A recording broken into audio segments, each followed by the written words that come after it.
out, yeah. Mary, thank you so much for joining me. I really appreciate it. Thank you, Sam, for the invitation.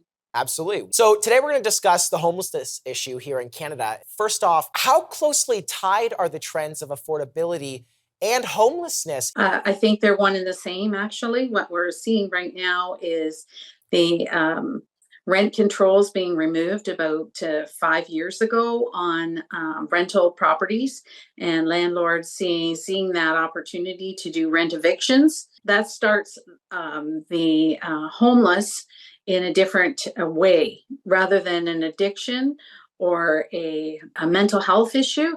It's actually happening to people who are just living on very, very tight incomes, and they can't afford to move into many of the units that are available today.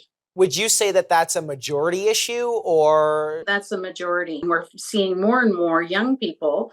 There's just nothing out there that they can get into under $2,000 a month. Now, you brought up mental health. What impact does mental health have on this issue, and how are we addressing that? So if I were a single parent and my income was drastically cut, maybe I was suddenly unemployed or had an injury and I have to go on to social services through Ontario Disability. By the way, it's very difficult to qualify for those things. I may have a little bit of savings, but that might only carry me over for 2 months. So the pressure that puts on your mental health state is significant. So you may not have had something classed as mental health issue, but now your anxiety level has gone to such a level where you're starting to manifest other symptoms. Yeah, we definitely noticed that. I'll speak for my generation. We noticed that a lot. The level of anxiety is just incredible. Now, on that point, how much does it cost to support someone through, say, the Ontario Disability Supplements? And I guess, is it enough for them to even live on? No, it's not even enough for them to eat a reasonable diet. I think right now it's capped at about $1,200. They're making choices now. Do they buy their prescriptions or do they buy their food? That amount should be increased to about $3,000 a month. Would that cost us more, though, in the future, without really solving Certainly the would issue? not if we had to see somebody making choices about their prescriptions and ending up in hospital, right? Staying in the hospital is so much more expensive. The average cost of a month stay in the hospital is about $30,000.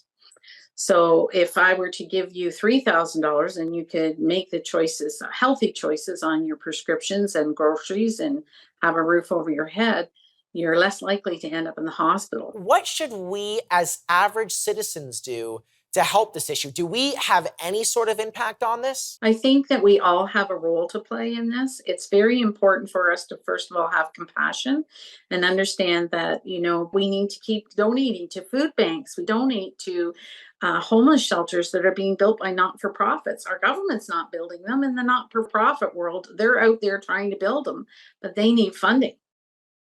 Now, it's definitely a complicated issue, but one thing we didn't talk about as much is the issue of addiction, which is one thing we were going to get into in segment one. We just ran out of time. Chris, I want to throw it to you. Do you think, after watching that interview, that addiction is really a major cause of the problem?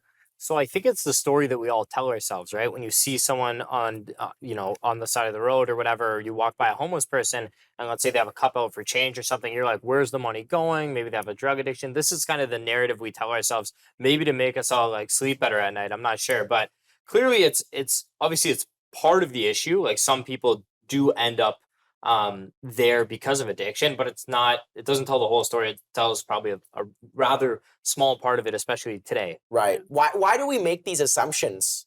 Because I can be to blame for this. You make an assumption and then I do research on it and I'm like, oh my gosh, drugs is not a primary cause of homelessness at all. But why do we make these? Antiquated. I think it's just, and it makes, I think, people generally feel better about themselves. Mm-hmm. I would agree that most people are not addicted to drugs, so that's probably just a cop-out answer to say, well, he's homeless because he's addicted to drugs and I don't, and blah, blah, blah, blah, blah. But it's like they did it to them. We want to think that they did it to themselves. Exactly, to make ourselves feel more comfortable. But I think what we got from the interview, the one thing that spoke to me was the economic anxiety that drives people to potential addiction. Well, and even you can be influenced by media. That if there's definitely some people that are addicted to various drugs that live on the streets, but that doesn't necessarily mean that's how they got there. Maybe they were homeless and then they got addicted to drugs afterwards. Interesting. And media even furthering that, creating. What do you see in media for homeless people? You don't see usually super happy you know, Right. People who are And I would be willing to bet that it's not just illegal drugs, it's probably prescription drugs yeah. that are sold over the counter that gets people addicted. Yeah. And then they, We'll come right back. So when we come back, how do we attack the root of the problem? Because I think we can all agree that that's a major issue. So let's discover it in the next segment.